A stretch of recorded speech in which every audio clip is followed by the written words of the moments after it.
Cette troisième vidéo est en fait la suite de la vidéo 2 dans laquelle vous avez pu programmer Scratchy pour qu'il donne la liste des diviseurs d'un nombre.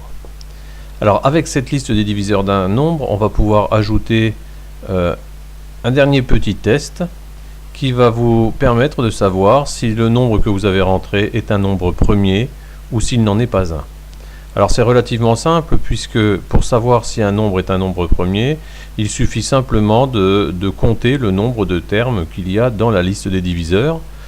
Si le nombre de termes est 2, c'est-à-dire qu'il n'a que 2 diviseurs, alors c'est un nombre premier. Et dans le cas contraire, cela veut dire que ce ne sera pas un nombre premier. C'est tout simple.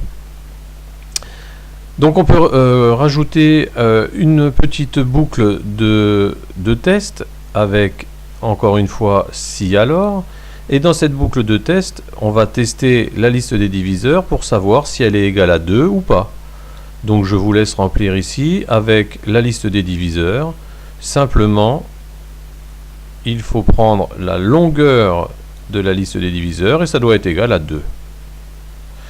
À vous de la compléter. Une fois que vous avez complété le test ici, si c'est égal à 2, alors il suffit de lui dire ou de lui faire dire ce nombre est un nombre premier. Et dans le cas contraire, sinon, il suffit de lui faire dire ce nombre n'est pas un nombre premier. Et ensuite, on peut très bien lui faire dire la liste des diviseurs en dernier pour que l'on puisse vérifier s'il n'y a bien que 2 diviseurs ou s'il y en a plus que 2. Donc en prenant la liste des diviseurs, c'est relativement simple de lui faire dire la liste des diviseurs. Bah voyez, cette petite vidéo n'est pas très longue, mais elle permet de savoir en quelques secondes si le nombre que vous avez choisi est un nombre premier ou s'il n'en est pas un.